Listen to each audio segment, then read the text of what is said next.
বিশ্বনাথত জলমিত্ৰসকলৰ উত্তাল প্ৰতিবাদ মন্ত্ৰী জয়ন্ত মল্ল বৰুৱাক জনস্বাস্থ্য কাৰিকৰী বিভাগৰ পৰা অপসাৰণ কৰাৰ দাবী লগতে 3 দফীয়া দাবী পূৰণৰ দাবী প্ৰতিবাদকাৰীৰ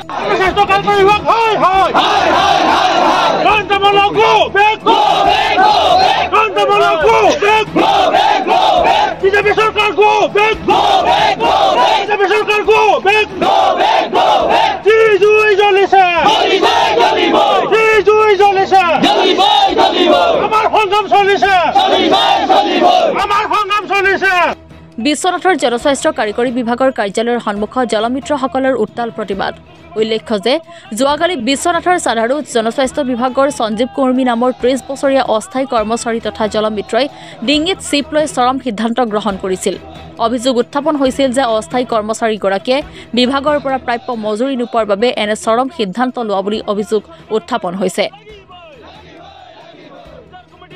ইফালে সদৌ অসম PHE অস্থায়ী শ্ৰমিক কৰ্মচাৰী পৰিষদে দীৰ্ঘদিনৰ পৰা তেওঁলোকৰ 3 দফীয়া দাবী তথা প্ৰাপ্য অধিকাৰ বিচাৰি আন্দোলন চলাই আহিছে আজি পৰিষদে প্ৰতিবাদী কাৰ্যসূচীৰ জৰিয়তে চৰকাৰক প্ৰশ্ন উত্থাপন কৰিছে যে আৰু কিমানজন সঞ্জীৱ কৰ্মীৰ দৰে জলমিত্ৰই নিজৰ প্ৰাণ দিলে চৰকাৰে আমাৰ দাবী মানিব বুলি সেয়েহে আজি পৰিষদে তেওঁলোকৰ প্ৰাপ্য দাবী বিচাৰি এইদৰে প্ৰতিবাদী কাৰ্যসূচী গ্ৰহণ কৰাৰ লগতে মৃত সঞ্জীৱ কৰ্মীৰ পৰিয়ালক উচিত ক্ষতিপূৰণ দিয়াৰ দাবী জনায় আনফালে জনস্বাস্থ্য কাৰিকৰী বিভাগৰ পৰা মন্ত্ৰী জয়ন্ত মল্ল বৰুৱাক অপসাৰণ কৰি যোগ্য ব্যক্তিক দায়িত্ব দিবলৈ দাবী জনাই প্ৰতিবাদকাৰীসকলে মন্ত্ৰী জয়ন্ত মল্ল বৰুৱাক যদিহে অতি শীঘ্ৰে উক্ত দায়িত্বৰ পৰা অপসাৰণ নকৰে তেন্তে ইয়াৰ পৰিণাম মুখ্যমন্ত্ৰী গৰাকীয়ে ভুগিব লাগিব বুলি হকিয়াই দিয়ে প্ৰতিবাদকাৰীসকলে আমাৰ জলমিত্ৰবিলাক কমিটি আছে জলমিত্ৰ জিলা কমিটি আছে যোৱাকালি আমাৰ জিলা কমিটিৰ লগত যোগাযোগ হৈছে তেখেত আমাৰ এজন জলমিত্ৰ আমাৰ পৰিয়ালৰ জলমিত্ৰ আত্মহত্যা কৰিব লগা হৈছে আপোনালোকে নিশ্চয় জানে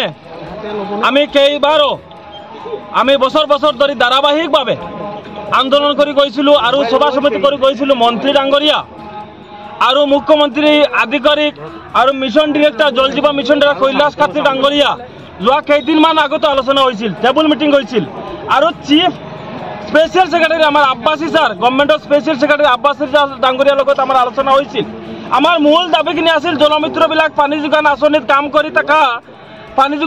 কাম কৰি থকা ল'ৰাবিলাকক আমাৰ এক্সিডেণ্ট বেনিফিট ডেথ বেনিফিট আৰু ৰিটায়াৰ্ড বেনিফিট আৰু আমাৰ লাইফ খাবাৰৰ কাৰণে যিবিলাক আমাৰ চৰকাৰৰ এই বেনিফিটবিলাক আছে আমাৰ দিব লাগে আৰু আমাৰ ইউজাৰ কমিটিৰ যোগেদি আমাৰ এংগেজমেণ্ট লেটাৰ দি থৈছে আজি চাওক সঞ্জীৱ কৰ্মী ডাঙৰীয়া আজি আত্মহত্যা কৰিব লগা হৈছে আজি 6 মাহ 7 মাহ ধৰি তেখেতে দৰমহা পোৱা নাছিল গতিকে তেখেতৰ পৰিয়াল লৈ কেনেকৈ চলাব গতিকে তেখেতৰ ভৱিষ্যত নাই গতিকে তেখেতে আত্মহত্যা কৰিব লগা হৈছিল এনেকুৱা জলমিত্ৰ আত্মহত্যা কেইজন জলমিত্ৰ আত্মহত্যা কৰিলে আমাৰ চৰকাৰখনে আমাৰ কামখিনি দাবীখিনি মানি ল'ব আমি মুখ্যমন্ত্ৰী ডাঙৰীয়া আৰু মন্ত্ৰী PHE মিনিষ্টাৰ জয়ন্ত মল্ল ডাঙৰীয়াক আপোনালোকৰ যোগেদি সুধিছোঁ এনেকুৱা জলমিত্ৰক কিমানজন জলমিত্ৰ আত্মহত্যা কৰাৰ পিছত আমাৰ দাবীখিনি মানি ল'ব আমি চেণ্ট্ৰেল কমিটি আহিছোঁ বিশ্বনাথ জিলাৰ জলমিত্ৰবিলাকে আমাৰ কেন্দ্ৰীয় কমিটিত মাতি আনিছে যোৱাকালি লগে লগে তেখেতক সমাধি কৰিলে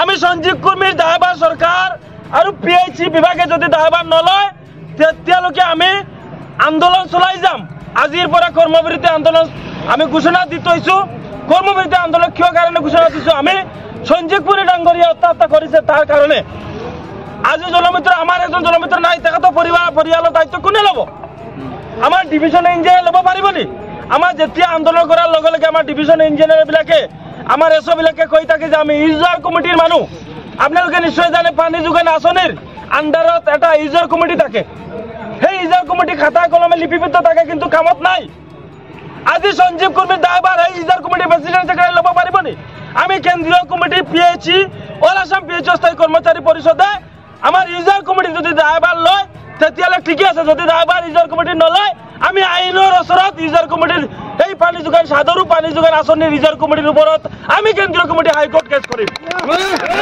3 তাৰিখৰ দিনাখন আমি আজি তাৰিখৰ 18 তাৰিখে আমি বিধানসভা ঘেৰাও কাৰ্যসূচী আৰু ডিছপ'জেলৰ কাৰ্যসূচী লৈ এই কাগজখন আমি আব্বাসী ছাৰক স্পেচিয়েল ছেক্ৰেটাৰী ছাৰক আমি এই কাগজখন দিছিলোঁ তাৰপিছত যোৱা 3 তাৰিখে আমাক তেখেতলোকে চিঠি যোগে মাতি নি পেলাই আমাক কৈছে যে তোমালোকে এডভান্টেজ অসমৰ আগত এনেকুৱা কাৰ্যসূচী নল'বা আমাক প্ৰায় মানে ৰিকুৱেষ্ট কৰিছে হাতে ভৰি ধৰি কৈছে তোমালোকে কাৰ্যসূচী নল'বা আমাৰ এডভান্টেজ অসমখন ধ্বংস হ'ব গতিকে তোমালোকে আমাক অকণমান সময় দিয়া আৰু ক'লে যে তোমালোকক আমি অতি সোনকালে পইচা বঢ়াই দিয়া ব্যৱস্থা কৰি দিম আৰু কৈ আছে যে তোমালোকক গোটেই দাবীখিনি আমি ব্যৱস্থা কৰিম। আজি 3 বছৰৰ পৰা একেটা কথাকে কৈ আহিছে।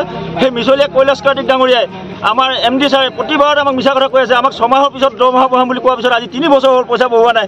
এই কাগজখনত আমি যেতিয়া আমি ডিছপ'জেলৰ কাৰ্যসূচী আৰু আমাৰ অনশন কাৰ্যসূচী ল'ম বুলি আমি দিছিলোঁ, তেখেতলোকে আমাক চিঠি যোগে মাতি নি পেলাই সময় বিচাৰিছিলে। কিন্তু আজিৰ তাৰিখত এই আমাৰ ইমান ডাঙৰ এটা ঘটনা হৈছে আৰু এই প্ৰথম ঘটনা নহয়, আমাৰ আগত আৰু বহুত তেনেকুৱা ঘটনা ঘটি আছে। আমাৰ বহুত জলমিত্ৰ আমাৰ অন ডিউটিত এক্সিডেণ্ট হৈ ঢুকাইছে, আমাৰ বিভিন্ন কাৰণত ঢুকাইছে। আমি 3টা মাত্ৰ আমি গণতান্ত্ৰিক দেশৰ নাগৰিক হিচাপে 3টা আমাৰ গণতান্ত্ৰিক অধিকাৰ আমি বিচাৰি আছোঁ, একেবাৰে সম্পূৰ্ণ গণতান্ত্ৰিক অধিকাৰ। এটা হৈছে আমাক তোমালোকে কাম কৰি আছে তাৰ আমাক উচিত মূল্য দিয়া, বছ ইমানে। আমি একো তাত বেছি বিচৰা নাই, আমাক কামৰ মূল্য বিচাৰিছোঁ। আমাক 216 টকা হাজিৰা দি আছে। এইটো হাজিৰাত কোনোদিনে আজি পৃথিৱীত মানুহ ক'তো দেশত কোনো দেশত এইটো ব্যৱস্থা নাই। 216 টকাই দিনটো চলিব পৰা, এটা পৰিয়াল চলাব পৰা ব্যৱস্থা নাই। আৰু আমি বিচাৰি আছোঁ আমাক ইঞ্চুৰেঞ্চ লাগে, আমাৰ ডেথ বেনিফিট, আমাক এক্সিডেণ্ট বেনিফিট, আমাক মৃত্যু বীমা যিখিনি আমি বিচাৰিছিলোঁ সেইখিনি বিচাৰি আছোঁ, যিটো আজি সঞ্জীৱ কুৰ্মীৰ ক্ষেত্ৰত ঘটি গ'ল। আমাৰ আৰু কিমানজনে ঘটিলে মানে চৰকাৰে এইটো আমাক গুৰুত্ব দিব। আমি আমাৰ সম্পাদক ডাঙৰীয়া হচ্ছে মই সুধিছোঁ, আমি আমাৰ কমিটি পিনৰ পৰা আমি অস্থায়ী শ্ৰমিক কৰ্মচাৰী পৰিষদৰ পৰা সুধিছোঁ, আপোনালোকে কি হ'লে মন্ত্ৰী মহোদয়ক সুধিছোঁ, আমি আমাৰ মুখ্যমন্ত্ৰী মহোদয়ক সুধিছোঁ। আৰু আমি লগতে এইটো জনাই আছোঁ যে আপোনাৰ আৰু এখন আপোনালোকক মই চিঠি দেখাই আছোঁ। যোৱা 3 তাৰিখে আমি মুখ্যমন্ত্ৰী ডাঙৰীয়াক আলোচনাৰ বাবে এখন চিঠি দিছোঁ। চাওক ইয়াৰ ৰিচিভ কপি ইয়াত দেখিছেনে? এতিয়ালৈকে আমাক কোনো ধৰণৰ খবৰ দিয়া নাই। 3 তাৰিখৰ পৰা আজি 18 তাৰিখ হৈ গ'ল, কোনো ধৰণৰ খবৰ নাই। তেওঁ আমাক কি বিচাৰিছে? আমাৰ আলোচনাৰ মাধ্যমে কামটো আগবঢ়াব বিচৰা নাই। আমি থাকি যোৱা জলমিত্ৰসকলক চাকৰি দিবলৈ কৈ আছোঁ, যিসকলে 10-12 বছৰ এটকাও নোপোৱাকৈ কাম কৰে তেওঁলোকক দিবলৈ কৈ আছোঁ। এটা দাবী আমাৰ, আৰু এটা দাবী হৈ গৈছে আমাৰ ইঞ্চুৰেঞ্চ লাগে, আমাক লাইফ ছিকিউৰিটি লাগে। আৰু এটা দাবী হৈছে আমাক মানে যিটো আমাৰ ন্যায়সংগত যিটো দাবী, আমাৰ মূল দাবী, এই 6,500 টকাত আজি পৰিয়াল চলিব নাই। সঞ্জয় কুৰ্মীৰ নিচিনা এজন মেধাৱী যুৱক 30 বছৰীয়া আমাৰ জলমিত্ৰ ঢুকাইছে, তেওঁ নিজেই আত্মহনন নিচিনা কাৰ্যসূচী ল'বলগীয়া হৈছে। তেতিয়াহ'লে আমি আজি ইয়াত আপোনালোকৰ মাধ্যমৰ যোগেদি মুখ্যমন্ত্ৰীক আমি জনাই আছোঁ, আমি বাৰে প্ৰতি অনুৰোধ কৰি আছোঁ, আপুনি মনা নাই আমাৰ কথাটো। তেতিয়াহ'লে আমি সামূহিক আত্মদাহ কাৰ্যসূচী ল'ব লাগে নেকি আপুনি সেইটো জনাওক। আৰু যদি এইটো কথা যদি আপোনালোকে আজিৰ তাৰিখত যদি আমাক ব্যৱস্থা কোনো ধৰণৰ কৰি নিদিয়ে, তেতিয়াহ'লে সঁচাকৈ আমি সদৌ অস্থায়ী শ্ৰমিক কৰ্মচাৰী পৰিষদৰ দায়িত্বশীল সভাপতি হিচাপে মই আপোনালোক দায়িত্ব সহকাৰে মই কৈ আছোঁ, আমি সামূহিকভাৱে আত্মদাহ কাৰ্যসূচী ল'ম। আমি শৰাইঘাট দলঙৰ পৰা সামূহিকভাৱে আমি ব্ৰহ্মপুত্ৰত জাপ দিম, কাক বচাই কাক মাৰে চাব। আৰু PSC ডিপাৰ্টমেণ্টক আমি প্ৰত্যাহ্বান জনাইছোঁ, তেওঁলোকৰ এটা PWSSত এটা পানী যোগান আঁচনি আমি কাম কৰিছোঁ, আৰু তেখেতলোকে কয় আমি তাহাঁতৰ মানুহ নহয়, ইউজাৰ্ছ কমিটি মানুহ। ক'ৰ পৃথিৱীত এইটো নিয়ম আছে? কোন বিভাগত কমিটি নাই? স্কুলত কমিটি আছে, প্ৰতিটো চৰকাৰী প্ৰতিষ্ঠানত কমিটি আছে। সেই বুলি কমিটি আণ্ডাৰত থাকিলে বুলি কি দৰমহা নিদিব নেকি চৰকাৰে? ক'ত নিয়ম আছে ইউজাৰ্ছ কমিটিয়ে এংগেজমেণ্ট দিলে বুলি আমাক পইচা নিদিব, দৰমহা নিদিব? আমাক ITI আণ্ডাৰত স্কিল ডেভেলপমেণ্টৰ ট্ৰেইনিং দিয়া আনিছে। আমি এজন স্কিল ৱৰ্কাৰ, আমি এজন দক্ষ শ্ৰমিকৰ আমাক ন্যূনতম মজুৰি বিচাৰিছোঁ। সেই মজুৰি আমাক দিবলৈ অস্বীকাৰ কৰি আছে। কিয় এনেকুৱা কাম কৰি আছে? আজি ৰান্ধনীসকলক অগ্ৰাধিকাৰ দিছে, আজি আশা কৰ্মীক অগ্ৰাধিকাৰ দিছে, আজি আপোনাৰ অংগনৱাড়ী কৰ্মীক অগ্ৰাধিকাৰ দিছে। বায়ু পানী একেবাৰে মষ্ট ইম্পৰ্টেণ্ট, চবতকৈ গুৰুত্বপূৰ্ণ বস্তু বায়ু আৰু পানী। সেই পানী দি থকা ব্যক্তিসকলক গুৰুত্ব নিদিয়ে, কাক গুৰুত্ব দিব?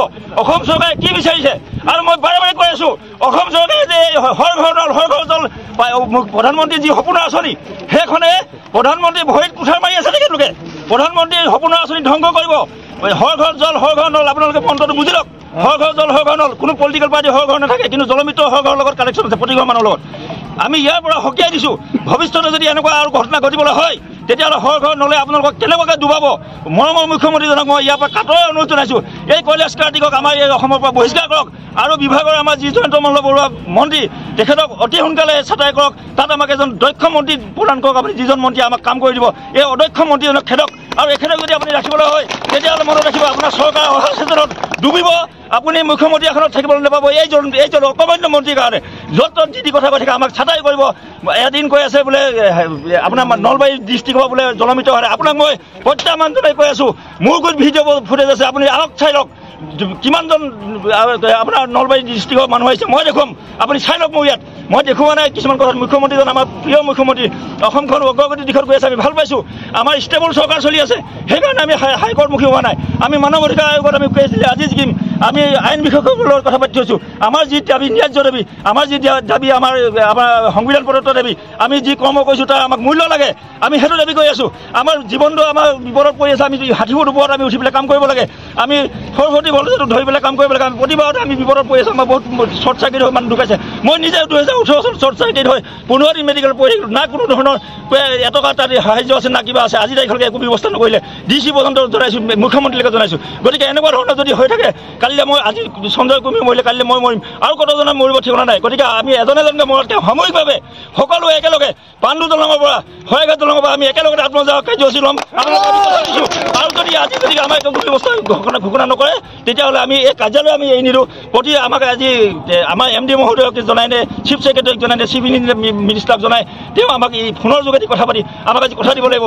যদি তেখেতে আমাক কথা দিব নোৱাৰে, আমি আজি অফিচৰ পৰা আমি আঁতৰি নাযাওঁ। এই আমুক সভা বিশ্বনাথৰ পৰা সুৰঞ্জন গগৈ ৰিপৰ্ট, অসম টুডে। আমাৰ সঞ্জীৱ কুমাৰ ডিপাৰ্টমেণ্টে আৰু চৰকাৰৰ দায়িত্ব ল'ব লাগিব।